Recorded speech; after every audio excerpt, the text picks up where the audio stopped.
Hi everyone. Hi. Am I visible? Hi. Hello. Hello everyone. Good evening. How is everybody doing? Welcome to yet another live by Shipra Davar, founder of I Will Therapy and eSci Clinic. So quickly, today's live is on the emotional and mental health impact because of coronavirus and the lockdown that we are facing right now, and what we can do to ease that. It's a quick live only of 20 to 25 minutes. I just wanted to quickly have a word because I thought that this is important. And this is going to be more interactive. Please post your questions around your, anxieties or worries that you're facing in this time so that I can address them directly. I have a few questions that I want to answer. One is that, of course, this is a very, very panicky time for most of us. How do we handle that panic that we are experiencing? That's the first question that I'm going to address. The other thing that I'm going to talk about is that now we are in closed spaces, living with our family members day in and day out. This can lead to discord. This can lead to difficult, circumstances, and especially if there was already discord in the family, then that can increase. What you can do to lessen that, since it's going to be 21 days at least when we are locked down, as the Prime Minister of India announced, and I'm sure that people who are watching it from other parts of the world also are experiencing something similar in this time. I am not able to see comments or questions or hi, hello again. I have my laptop open on the other side. So if I am visible and if I am audible, please say hi, hello. Hi, Sheila. Hi, Gautam. Hi, Saurav. Hi, hellos. Okay. So I will keep refreshing it from this side of my laptop, because unfortunately I don't know why, like the last time, I'm not able to get the questions on my screen on the phone while I'm talking to you all. So quickly, starting with the panic of the times that we live in. Of course, this is not something that we have, either of us have faced in our lifetime. Not our parents haven't faced anything like that, where we are fighting an unknown enemy, where all of us are locked down, where our routine lives are so disrupted, and there is a lot of information going around, and this relates to our health and the love and the health of our loved ones. So of course, this is something which is a unique time, that none of us has experienced, and none of us is prepared for it. Now, if you break down the panic, and the cause of panic because of this, you can break down that into into two parts. One is the panic of, will this ever control? What will happen to our health? What will happen to, our lives? How are we going to curtail it? How are we going to control it? Our loved ones are going to be impacted by that. Hi, Priyanka. Hi, Smita. Hi. I am constantly refreshing on the other side of the screen so that I am able to, interact with you while I am talking. Now, one of the good things that I want to share with you right now here, and that I want all of you to share with your loved ones, is that yes, there is no cure as of now for coronavirus, but social distancing is incredibly powerful in controlling this pandemic, and also slowing its rate slowing the rate of infection disease, but also eventually flattening the curve, that is lowering down the number of new infections. And in fact, China is a great example. As you might be knowing, that the epicenter of this disease was Wuhan in China, and they had a complete lockdown for quite few months there, and they are opening that city up on the 8th of April. So that is a great sigh of relief for the world that is watching that situation, right? I would like to explain how we will flatten that curve. Now, what happens is that when somebody is infected with coronavirus, if they come in contact with other people, they make them susceptible to, or they make they pass the disease essentially to that person. Now with a lockdown, what happens is that the people who have disease are isolated, they are being treated, while all of us are also in quarantine in the same time. That is, we are not coming in contact with anybody who has that disease. It is very difficult to know in a country of 1.3 billion people of who has that disease. So social isolation helps us. Now in the same time, for the people who are diagnosed with this problem, they will be taken care of, they will be treated well, and once they are treated well, within a time of 14 days to 21 days, they will start testing negative for it, which means that they will stop being the carriers, essentially, from the research and from whatever information we have until now, until this point. And this will, so there are no new infections, and the earlier ones are being cured and treated, and these people are also not going to be the carriers anymore. So that will flatten the curve.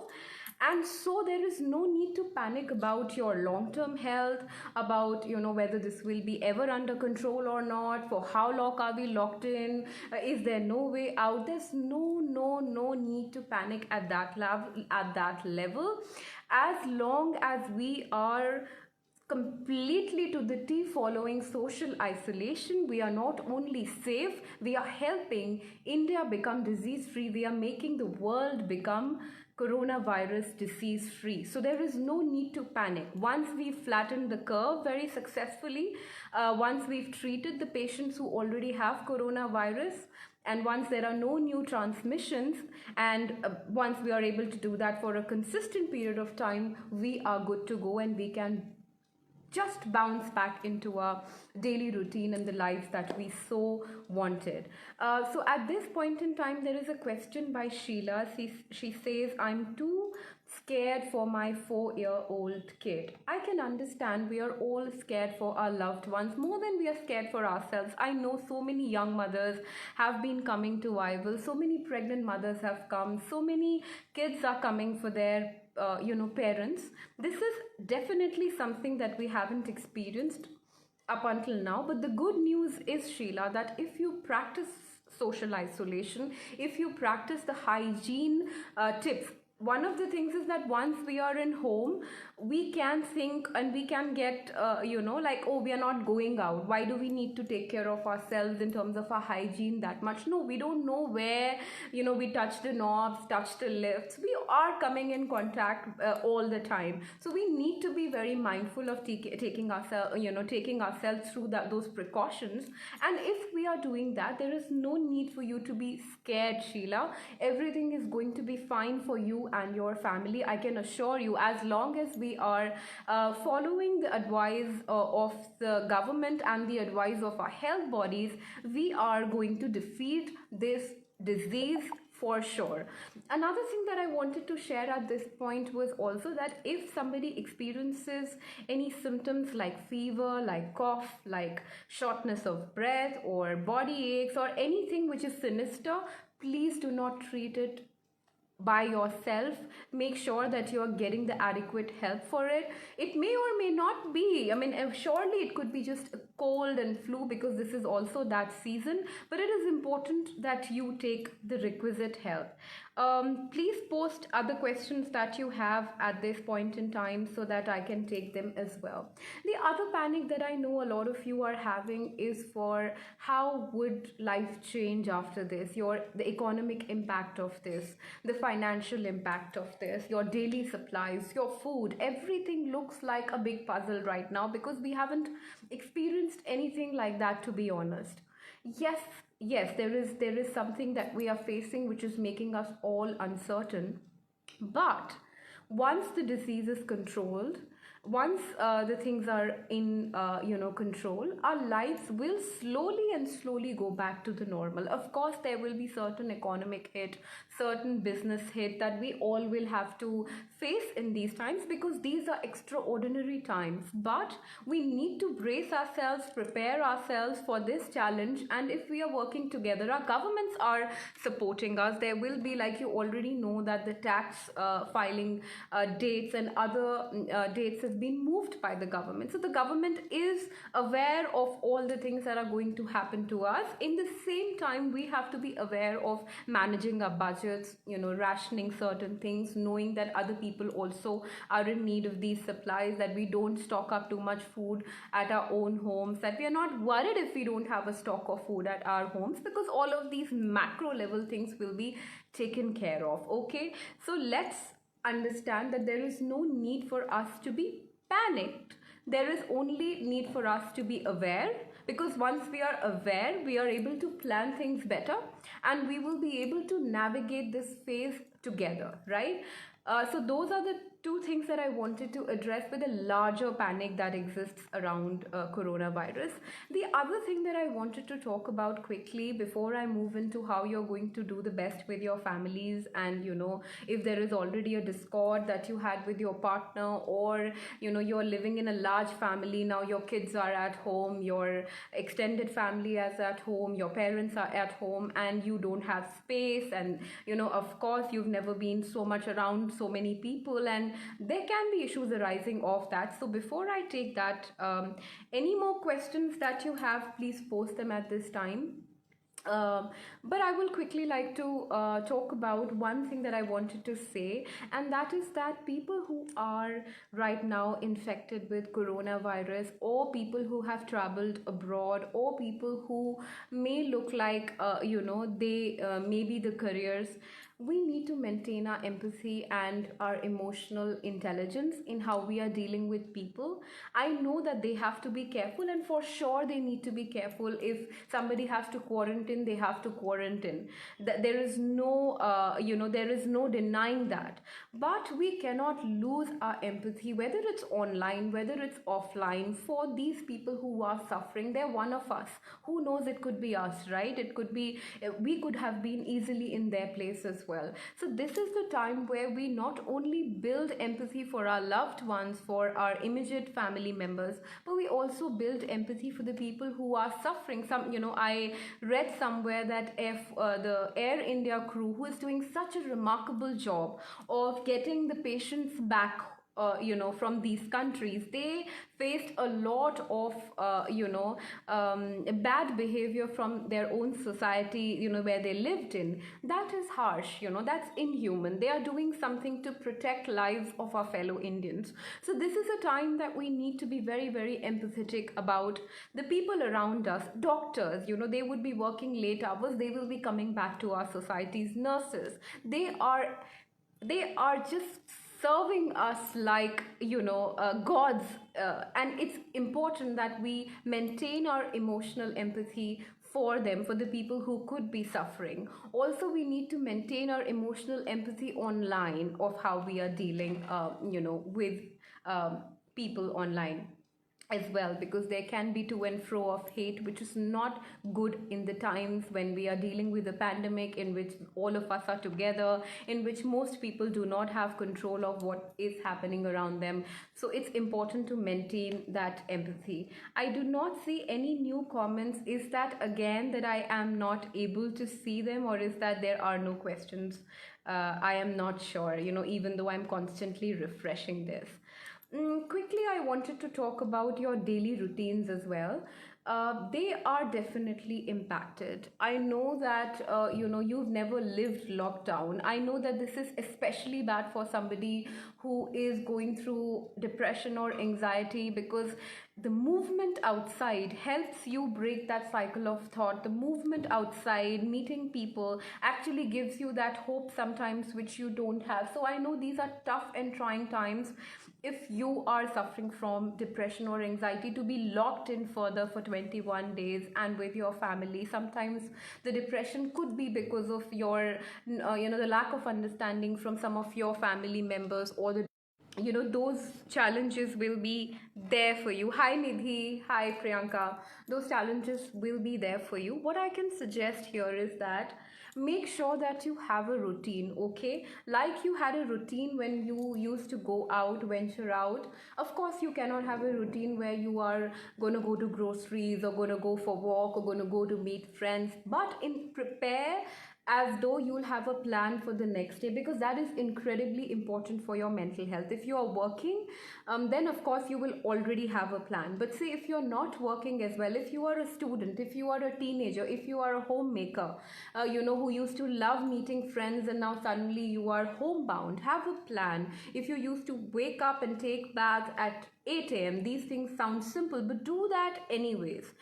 Take care of your food, take time for your hobbies. What I have started doing in these times when I am at home is that I always like to write, and I've picked up that more seriously now when I have more time with me and I'm not getting to meet a lot of people. I do interact through lives as well, so you can interact socially, you can through online. Make sure that you take half hour time for your friends or your other people that who or some other time, and then have time for your hobbies, time for your work. Make sure that you have a routine exactly like you used to have earlier, so that you are not thinking about shit, what am I going to do next? Oh, I'm doomed, what am I supposed to do now?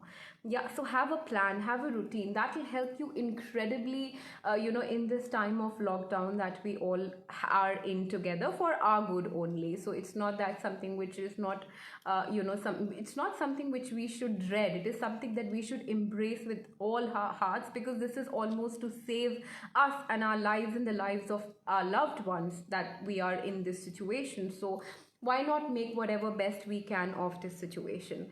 Another thing here is that if you are working from home, the boundaries between work and home can easily be blurred, and that can also be a problem.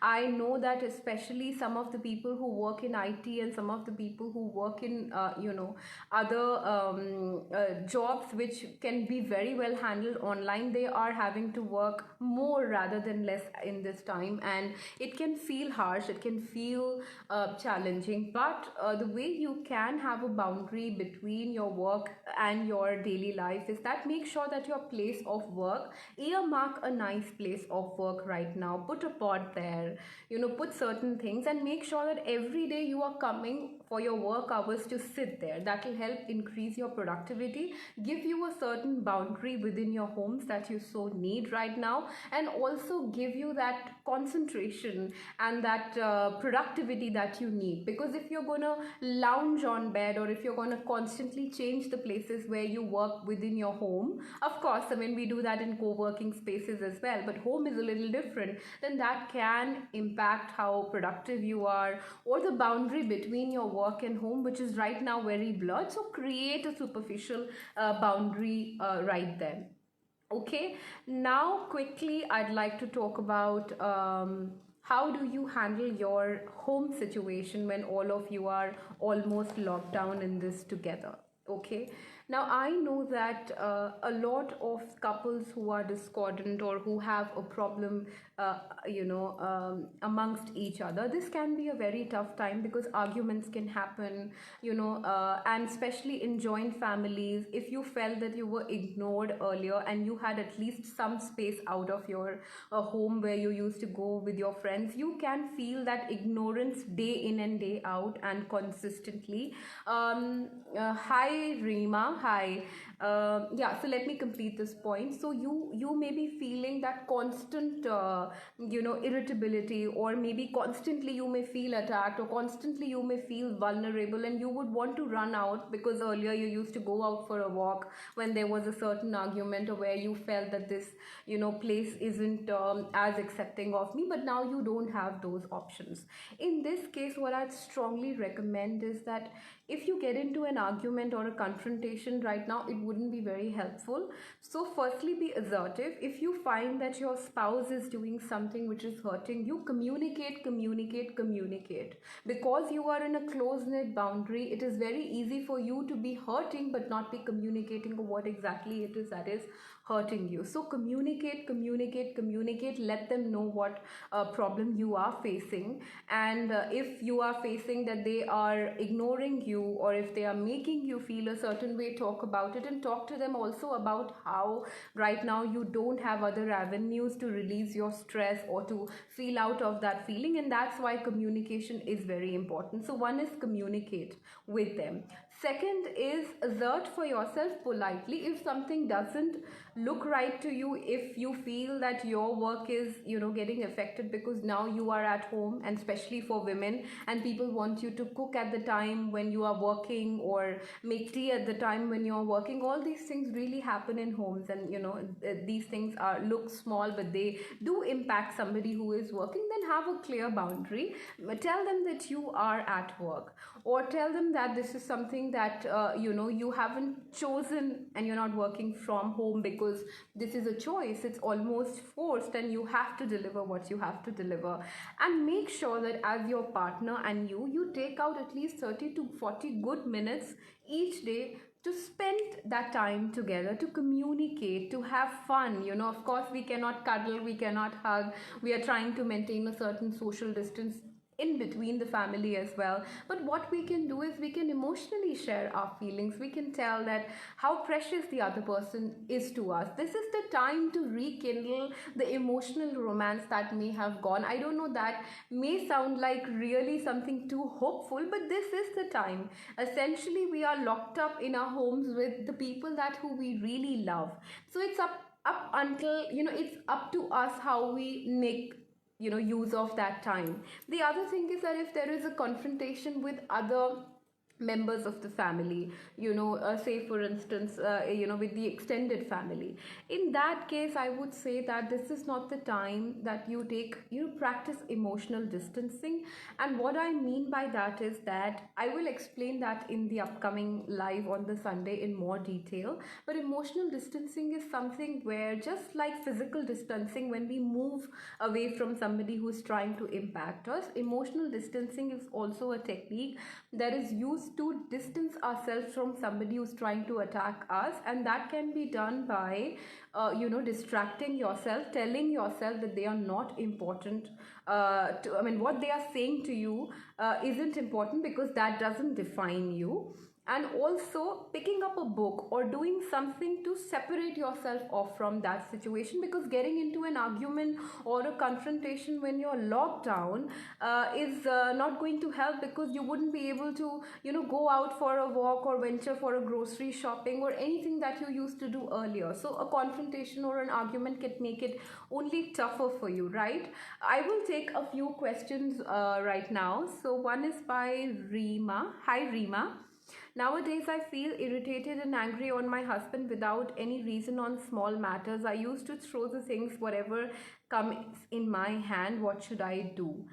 Rima, is this something that has increased with the time that you guys are spending in home together, or is it something that you were experiencing otherwise too? I will answer if it's just happening for now, or in detail, let me know. But just to quickly answer, it may be that you may be going through certain demanding situations which you are not very comfortable doing. Have you been a little depressed or unwell? Let him know, communicate to him that you are not mentally feeling very good right now, that you are aware that you are getting irritated and you are fighting, but it's not something that you are doing intentionally, and that as much it is bothering him, it is bothering you as well. So firstly, communicate. Once you start communicating, maybe certain hidden layers of what's leading to that will start coming up in your discussion with him.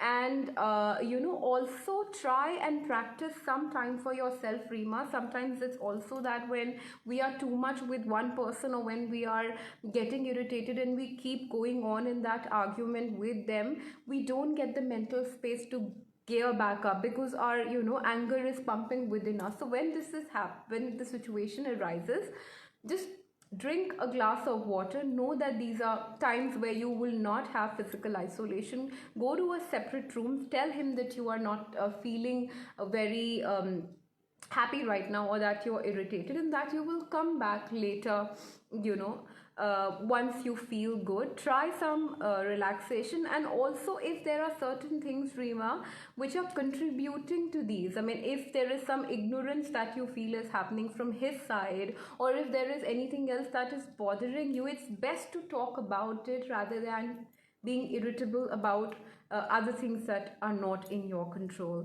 Hi, Rihanna. Hi. Hi, dear. Can you tell me how to deal with racial remarks like calling Corona by our Indian people just because of our look? That is so painful. I just said that, Rihanna, that this is the time where we need to build a lot of solidarity, where we need to come as Indians together. And in case somebody really makes those remarks online, I would say you report that remark for sure, because this is not something that you should be taking sitting down. Also, don't let it affect you, because it just shows their mentality. Unfortunately, even if it's a fellow Indian, then it is showing their mentality and it's not reflecting on who you are, Rehana, or who that person is, right? There are people who are messy, who are, who like to see bad in everything. So it's a problem with them. So don't take it on your heart, or don't take it in a way where you cannot relax with it, because this is something that that is reflective of their behavior. But do report about it, and it's my appeal right now to all the Indians and people abroad, anywhere, whatever nationality. This is the time that all of us need to come together. Whether this illness cropped from China, whether what happened was because of China or not, whether this is coming from US or whether it's coming from UK, unfortunately all the countries are struggling. So who do we blame in this situation? The only thing that we can do is that we build emotional empathy. There are people who are losing their lives to this, losing their loved ones to this. Hi, Mayank. Hi. There are people who are losing their lives to this illness, their loved ones to this illness. There are people who are losing, all of us have lost our normalcy for the time being to this. How can we not be empathetic to the person who may look different but is struggling with something much like us? Yes, there may be obvious people who are breaking rules, who are putting other people's life at risk.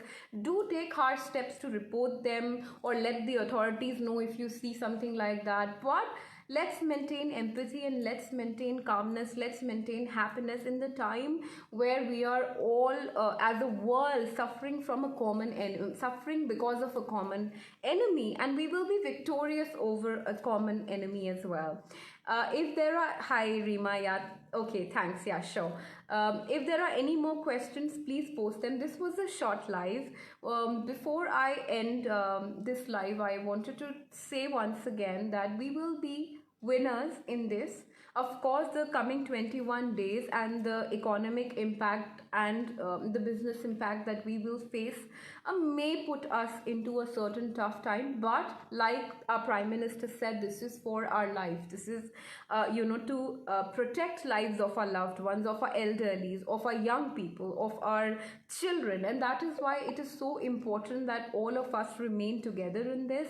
Social distancing, there is no need to panic with it. Social distancing will help us flatten the curve of this illness. Like I explained earlier, that once we have lesser infected people, because they are being treated in lesser transmissions, eventually we will win over it, because it's an illness which passes between people to people. And once the people who had it are cured and there are no new other transmissions that are there, we obviously have flattened the curve for good, right? And this will also give our scientists who are working 24/7 the time to develop a vaccine or a treatment for this problem, so that in the other years that come after this, we have more effective ways to tackle with this, right? Another thing that I wanted to say for your mental health tip is that please do not consume too much of information about coronavirus online consistently. And this is a tip that my father gave, and the one that I want to share, because it's not an ever evolving situation. We can get the information about coronavirus, say, once in a day. We can check on news, we can check on social, credible sites, credible government sites, and then we should shut that and go back into our lives, because consumption of too much hyperbole, too much of negativity, too much of panic, striking information, or too much of opinions can really unsettle us. Anybody who's suffering from health anxiety, the biggest reason for their flare up is Google searching. So we don't all have to become anxious, that way. We have to stop this habit of getting immediate and updates on everything and anything related to coronavirus.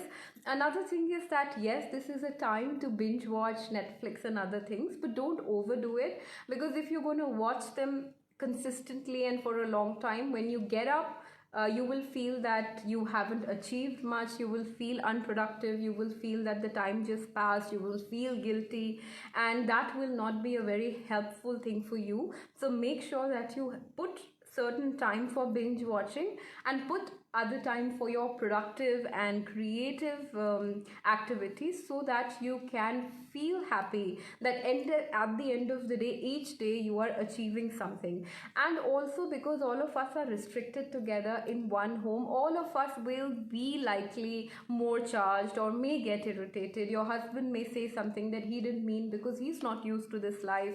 Your wife may say something that she doesn't mean because she's not used to this life. Your kids, unfortunately, poor children, they like to run around, they like to play, and now they are locked down, so they may be irritable, they may throw certain tantrums that you get upset with.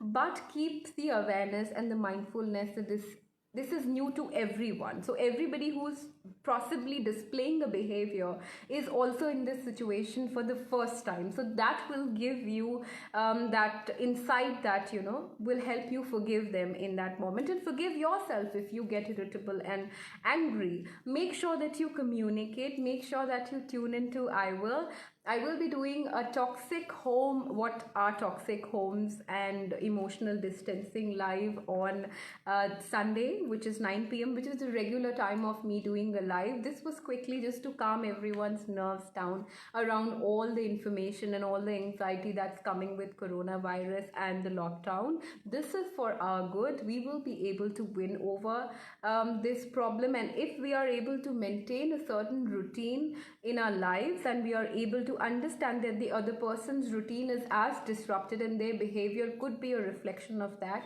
we will have a smoother sailing. So if you get stressed, that's normal, but make sure that you have a planned routine. Talk to your friends online. Do not take that lightly. Social engagement, even on a video call, helps. Keep reading things that you like, keep pursuing activities that you like, and I hope to see all of you on next Sunday. A very, very strong wish for everyone's happiness and health, and God bless all of you. Thank you. Bye bye.